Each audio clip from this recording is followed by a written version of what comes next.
So ಅವ್ರನ್ನ ನೋಡಿದ್ರೆ ನಿಮ್ಗೆ ಗೊತ್ತಾಗುತ್ತೆ ಈ ಲೊಕೇಶನ್ಗೂ ಅವ್ರ ಗೆಟಪ್ಗೂ ನೋಡಿ ನೀವೇ ನೋಡ್ತಾ ಇರ್ಬೋದು ಆ್ಯಕ್ಚುಲಿ ಇವರು ಮುರಳಿ ಅಂದ್ಕೊಂಡು ಇವರೊಂದು ಪಾತ್ರ ಮಾಡ್ತಾ ಇದ್ದಾರೆ ಶಿವ ಮಂಜು ಅವರೊಂದು ಪಾತ್ರ ಮಾಡ್ತಾ ಇದ್ದಾರೆ ರಮೇಶ್ ಒಂದು ಪಾತ್ರ ಮಾಡ್ತಾರೆ ಇವ್ರ ಗೆಟಪ್ ಎಲ್ಲ ನೋಡ್ತಾ ಇದ್ರೆ ಗೊತ್ತಾಗುತ್ತೆ ನಿಮಗೆ ಈ ಒಂದು ಸ್ಲಮ್ಮು ಈ ಲೊಕೇಶನ್ ಅದಕ್ಕೆಲ್ಲ ಹೇಗಿದೆ ಪಕ್ಕ ಹೇಗೆ ಬೇಕೋ ಹಾಗೆ ಇದೆ ಆ್ಯಕ್ಚುಲಿ ಸೊ ಮತ್ತೆ ಹೇಳಿ ಸರ್ ಇದು ನಿಮ್ಮ ಟೀಮ್ ಚಪ್ಪರ್ ಸ್ಟೈಲ್ ನೋಡಿದ್ರೆ ಗೊತ್ತಾಗುತ್ತೆ ಏನು ಹೆಂಗೆ ಮಾಡ್ತಾನೆ ನಾನು ಕೈ ಬಾಯೆಲ್ಲ ಅಲ್ಲಾಡ್ಸ್ಕೊಂಡು ಥ್ಯಾಂಕ್ ಯು ಸೊ ಅವನ ಸ್ಟೈಲು ಅಲ್ಲ ಇನ್ನೊಂದು ಈ ಚಿತ್ರದ ಕತೆಗೆ ಬೇಕಾಗಿರೋದು ಇದೇ ರೀತಿಯ ಒಂದು ಪಾತ್ರಗಳು ಅನ್ಕೊಳ್ತೀನಿ ಇಲ್ಲಿ ಯಾವುದೇ ಥರ ಒಂದು ಗ್ಲಾಮರಸ್ ಆಗಲಿ ಅಥವಾ ಒಂದು ಹೀರೋಯಿಸಮ್ ಆಗಲಿ ಈ ಥರ ಆಗಿರ್ಬೇಕು ಅಂತೀನಿ ಇಲ್ಲಿ ಹೇಗಿರ್ಬೇಕು ಅಂದರೆ ಜನ ನೋಡಿದ ಕೂಡಲೇ ಅವರು ಇವರೊಬ್ರು ನಟರ ಅನ್ನೋಕ್ಕಿಂತ ಪಾತ್ರದಲ್ಲಿ ಒಂದು ಲೀನ ಆಗಬೇಕು. ಹೌದು, ಯಾಕಂದರೆ ಪ್ರತಿಯೊಬ್ಬನು ಬೆಳಗಿರಲ್ಲ, ಪ್ರತಿಯೊಬ್ಬನು ಕಪ್ಪಗಿರಲ್ಲ, ಪ್ರತಿಯೊಬ್ಬನು ಸ್ಮಾರ್ಟ್ ಇರಲ್ಲ, ಪ್ರತಿಯೊಬ್ಬನು ಸಿಕ್ಸ್ ಪ್ಯಾಕ್ ಮಾಡ್ಕೊಂಡಿರಲ್ಲ. ಕರೆಕ್ಟ್. ಪ್ರತಿಯೊಬ್ಬ ಮನುಷ್ಯನು ವರ್ಲ್ಡಲ್ಲಿ ಎಷ್ಟು ಜನ ಇದ್ದಾರೆ, ಹಿಂಗೂ ಇರ್ತಾನೆ, ಹಿಂಗೂ ಇರ್ತಾನೆ, ಹಂಗೂ ಇರ್ತಾನೆ, ಹೆಂಗೂ ಇರ್ತಾನೆ. ಬಟ್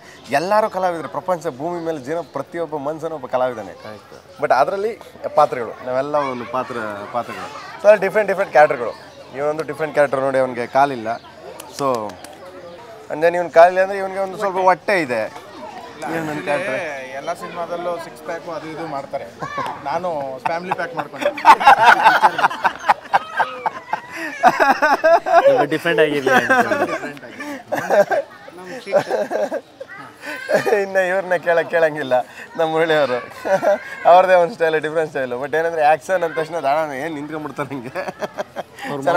ಸಿನಿಮಾ ಕಥೆನ ಅವ್ರು ರೈಟ್ಸ್ ತೊಗೊಬೇಕನ್ನ ರೆಡಿ ಆಗಿದ್ರು ಅನ್ಸುತ್ತೆ. ಹೌದು ಅವ್ರು ತಗೊಂಡು ನನಗೆ 3 years ಮುಂದೆ ಕೇಳಿದ್ರು ಅವ್ರಿಗೆ, ನೀವೇ ಮಾಡಿ ಅನ್ಕೊಂಡು. ಅವಾಗಿಂದನೇ ಪ್ರಿಪೇರ್. ನಾನು ಹೇಳಿದೆ ಅವ್ರು ಹೆಂಗಿದ್ರು ಅಂದರೆ ಇಷ್ಟಪ್ಪ ಇದ್ರು ಅವರು. ಇದು ಸೇಮ್ ಈ ಥರನೇ ಫ್ಯಾಮಿಲಿ ಪ್ಯಾಕ್ ಮಾಡ್ಕೊಂಡಿದ್ರು. ಸಿನಿಮಾ ಮಾಡೋಕ್ಕೆಲ್ಲ ಫುಲ್ ಕಮ್ಮಿ ಆಗ್ಬಿಟ್ಟವ್ರೆ ಪೂರ. ಅಂದರೆ ಎಷ್ಟು ಶ್ರದ್ಧೆ ಇದೆ ಅಂದರೆ ಪ್ರತಿಯೊಬ್ಬರಿಗೂ ಇಲ್ಲಿ. ಸೊ ಆ ಕ್ಯಾರೆಕ್ಟರ್ಗಳಿಗೆ ಹೆಂಗೆ ಬೇಕೋ ಆ ಕ್ಯಾರೆಕ್ಟರ್ಗಳು ಯಾವ ಥರ ಬೇಕು ನೋಡಿ. ಹೇರ್ ಸ್ಟೈಲ್ ಆಗಲಿ ನೋಡಿ, ಇವನು ಹೇರ್ ಸ್ಟೈಲ್ ಬಿಟ್ಟ ಸುಮಾರು 3-4 months ಹೇರ್ ಸ್ಟೈಲ್ ಬಿಟ್ಟಿಯಾನೆ. ಅವರು ಅಷ್ಟೇ, ಇವನು ಅಷ್ಟೇ. ಇವನು ಮೊನ್ನೆ ಕಟ್ ಮಾಡಿಸಿದ್ರು ಮಹೇಶನ. ಬಟ್ ನಮ್ಮದು ಅವಾಗ ಕಟ್ ಆಗ್ತದೆ, ಬರ್ತಾ ಇರ್ತದೆ. It's good. ಎಲ್ಲರೂ ಆ ಪಾತ್ರಧಾರಿಗಳು ಆಮೇಲೆ ಅದಕ್ಕೆ ತುಂಬ ಅನುಭವಿಸಿ ಮಾಡ್ತಿದ್ದಾರೆ. ತುಂಬ ಅಲ್ಲ ಓಕೆ. ಇವಾಗ ಪ್ರೇಮ್ 2ನೇ ಬಾರಿ ನಾಯಕರಾಗ್ತಾ ಇದ್ದಾರೆ. ಆ್ಯಕ್ಚುಲಿ ಹಿಂದೆ ನಿಮ್ಮದೇ ಒಂದು ನಿರ್ದೇಶನದ ಒಂದು ಪ್ರೀತಿ ಹಾಕಿ ಭೂಮಿ ಮೇಲೆ ಆಗಿತ್ತು ಆ್ಯಕ್ಚುಲಿ. ಸೊ ಇವಾಗ ಸುಮಾರು ಒಂದು 4 ವರ್ಷ ಗ್ಯಾಪ್ ಆಯಿತು. ಒಂದು 4 ವರ್ಷಗಳ ನಂತರ ಮತ್ತೆ ಆಗ್ತಾಯಿದೆ. ಸೊ ಇಲ್ಲಿ ಏನೊಂದು ಚೇಂಜಸ್ ಇದೆ ಇಲ್ಲಿ ನೀವು ಯಾಕಂದರೆ ನೀವು ಡೈರೆಕ್ಟರ್ ಆಗಿದ್ದವರು ಇವಾಗ ಮತ್ತೆ ನಾಯಕ ನಟರಾಗ್ತಿದ್ದಾರೆ. ಮಹೇಶ್ ಬಾಬು ನಿರ್ದೇಶನ ಮಾಡ್ತಾರೆ. ಬಟ್ ಆದರೂ ಕೂಡ ಇಲ್ಲಿ ನಿಮ್ದು ಏನಂತ ಒಂದು ಈಗ ಸಿನಿಮಾದಲ್ಲಿ ಈಗ ಡೈರೆಕ್ಟರ್ ಆಗಿರೋರು ನಾರ್ಮಲ್ ಆಗಿ ಆ್ಯಕ್ಟ್ ಮಾಡೋ ಸ್ವಲ್ಪ ಕಷ್ಟನೇ ನನಗೆ ಗೊತ್ತಿರೋ ಪ್ರಕಾರ. ಮನಸ್ಸು ಏನೋ ಒಂದು ಶಾರ್ಟ್ ತಪ್ಪಾದಾಗ ಇದ್ಯಾಕೆ ಹಿಂಗೆ ಮಾಡಬಾರ್ದು ಅಂತ ಓಡ್ತಾ ಇರುತ್ತೆ. ಅದು ಕಾಮನ್, ಖಂಡಿತ. ಅದು ತಲೆ ಹೋಗ್ತಾ ಇರುತ್ತೆ ಅದನ್ನ. ನಾನು ಅದಕ್ಕೆ ಆ್ಯಕ್ಚುಲಿ ಮುಂಚೆ ಮುರಳಿಯವ್ರ ತಂದು ಪಿಕ್ಚರ್ ತೋರಿಸಿದಾಗ ತುಂಬ ಚೆನ್ನಾಗಿದೆ ಮುರಳಿಯವರೇ, ಮಾಡೋಣ ನೀವು ನಮ್ಮ ಟೀಮ್ಗಳು ಫ್ರೆಂಡ್ ಸರ್ಕಲಲ್ಲಿ ಪಿಕ್ಚರ್ ಮಾಡೋಣ, ಯಾಕಂದರೆ ಚೆನ್ನಾಗಿರ್ತದೆ. ಸೊ ಯಾರು ಹೀರೋಗಳಲ್ಲ, ಯಾರು ಸ್ಟಾರ್ಗಳಲ್ಲ, ಯಾರು ಇದಿಲ್ಲ. ಸೊ ಆ ಥರ ಮಾಡೋಣ ಅಂತ ಅದು ಮಾಡಿದೆ. ಸ್ಕ್ರಿಪ್ಟು ಕೂತಾಗ ಕೆಲವು ಚೇಂಜಸ್ ಮಾಡಿದ್ವಿ. ಯಾಕಂದರೆ ಅಲ್ಲಿ ನೇಟಿವಿಟಿಗೂ ನಮ್ಮ ನೇಟಿವ್ ಕೆಲವು ಚೇಂಜ್ ಮಾಡಿದ್ವಿ. ಮಾಡಾದ್ಮೇಲೆ ಮಹೇಶಣ್ಣ ನಾವೆಲ್ಲ ಕೂತ್ಕೊಂಡು ಅಲ್ಲೇ ಎಲ್ಲ ರೆಡಿ ಮಾಡಿದ್ವಿ ಅದನ್ನ.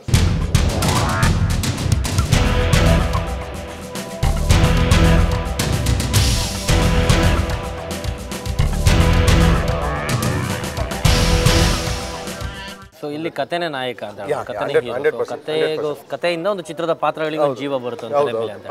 ಓಕೆ, ಎಷ್ಟು ದಿನ ಒಂದು ನಿಮ್ಮ ಶೂಟಿಂಗ್ ಪ್ಲಾನ್ ಎಲ್ಲೆಲ್ಲಿ ಮಾಡಬೇಕು ಅಂತ? ಸೊ ಇಲ್ಲಿ ನಡೀತಾ ಇದೆ. ಈಗ ಆಲ್ರೆಡಿ ಸಾಂಗ್ಸ್ ಎಲ್ಲ ರೆಡಿ ಆಗ್ತಿದೆ. 3 ಸಾಂಗ್ಸ್ ರೆಡಿ ಆಗಿದೆ. ಈಗ 3 ಸಾಂಗ್ಸ್ ಅಂದರೆ ಆಲೇ ನಮಗೆ 6 months ಮಾಡ್ತೇನೆ ಇದೀವಿ ಸಾಂಗ್ಸ್ಗಳು. ನಿಮ್ಗೆ ಗೊತ್ತೇ ಇದೆ.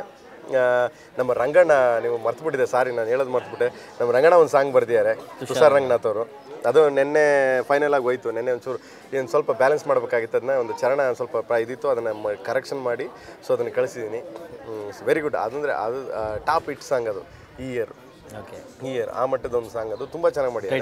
ಟೈಟಲ್ ಸಾಂಗು ಅಡ್ಡ ಬಾಯ್ಸ್ ಅಂತ ತುಂಬ ಚೆನ್ನಾಗಿ ಮಾಡಿದ್ದಾರೆ. ಸೊ ಅದಾದಮೇಲೆ ನಾವು ಇಲ್ಲಿ ಸಾಂಗ್ಸ್ ಅಂತೂ ಬ್ಯಾಂಗ್ಳೂರ್ ಕಡೆ ಯಾವುದು ಮಾಡಲ್ಲ, ಯಾಕೆಂದರೆ ಇಲ್ಲಿ ನೇಟಿವಿಟಿ ನಮಗೆ ಆ ನೇಟಿವಿಟಿ. ಸೊ ಕೊಳ್ಳೇಗಾಲ ಆ ಸೈಡ್ ಹೋಗ್ತೀವಿ. ಸೊ ಆಮೇಲೆ ಒಂದು ಸಾಂಗ್ ಬಂದ್ಬಿಟ್ಟು ಒಂದು ಯಾವುದೋ ಗೆಸ್ಟ್ ಅಪಿಯರೆನ್ಸ್ ಒಂದು ಹುಡುಗಿ ಮಾಡುತ್ತೆ. 2 ಇದ್ದಾರೆ ಇದರಲ್ಲಿ. ಯಾರು ಮಾಡ್ತಾರೆ ಅಂತ ಇನ್ನೂ ಡಿಸೈಡ್ ಮಾಡಿಲ್ಲ ನಾವು. ಪ್ರೇಮಠದಲ್ಲಿ ಹೀರೋಯಿನ್ನು ಮಾಡ್ತಿದ್ದಾರೆ ಆಲ್ರೆಡಿ. ಸೊ ಒಂದು ಸಾಂಗ್ ಇನ್ನು 2 songs ಗೆಸ್ಟ್ ಅಪಿಯರೆನ್ಸ್, 2 songs ಬರುತ್ತೆ. ಒಂದು ಸಾಂಗ್ ಒಂದು ಜಾತ್ರೆದ ಒಂದು ಸಾಂಗ್ ಬರುತ್ತೆ, ಹೋಲ್ಡ್ ಜಾತ್ರೆ. ಅದು ಹೆಂಗೆ ಅಂದರೆ ಟ್ಯೂಬ್ ಲೈಟ್ಗಳು ಅವಾಗ ಹೆಂಗೆ ಹಳೆ ಕಾಲದ ಆ ಥರದೊಂದು. ಇನ್ನೊಂದು ಓಪನಿಂಗ್ ಒಂದು ಸಾಂಗ್ ಇದೆ, ಅದು ಐ ಥಿಂಕ್ ಬಾಂಬೆಯಿಂದ ಯಾವುದೋ ಒಂದು ಹೋದ್ ಸರಿ ಮಲ್ಲಿಕಾ ಸರ್ ಕರ್ಸಿದ್ವಿ, ಯಾನಾಗುತ್ತಂಗ್ ಕರ್ಸಿದ್ವಿ. ಈ ಸರಿ ನೋಡೋಣ ಯಾರನ್ನ ಹುಡುಕ್ತಾ ಇದ್ವಿ. ಮತ್ತೆ ಹೇಳೋದು ಬೇಡ ಅಂತ, ಮತ್ತೆ ಹೇಳೋದು ಬೇಡ ಅಂತಿಲ್ಲಪ್ಪ, ಕರ್ಸ್ಮೇಲೆ ಹೇಳೋಣ ಅಂತ. ಇಲ್ಲ, ಕರ್ಸ ಮೇಲೆ ಸುಮ್ಮನೆ ಹೇಳಿದ್ರೆ ಗೊತ್ತಾ, ಓ ಪ್ರೇಮ್ ಹೇಳ್ದ, ಪ್ರೇಮ್ ಹಂಗಂದ, ಪ್ರೇಮ್ ಹಿಂಗಂದ, ಇದೊಂದು ನ್ಯೂಸ್ಗಳು ಯಾಕೆ ಬೇಕು ಅದು. ಸೊ ಅದಕ್ಕೆ ಯಾರು ನಮಗೆ ಆ ಟೈಮ್ಗೆ ಸೆಟ್ ಆಗ್ತಾರೆ, ಯಾವ ಟೈಮ್ಗೆ ಫ್ರೀ ಡೇಟ್ ಸಿಗುತ್ತೆ, ಖಂಡಿತ ಅವ್ರನ್ನ ನಾವು 3 ಜನ ಟ್ರೈ ಮಾಡಿ. ಬೆಳಿಗ್ಗೆ ಬಂದು ಇಳಿದ ಕೂಡಲೇ ಬಾಂಬೆಗೆ ನಾನು ಮುಡಿ ಹೋಗಿ ಬಂದ ತಕ್ಷಣ ಆನ್ಸರ್ ಮಾಡ್ಬಿಡ್ತೀನಿ.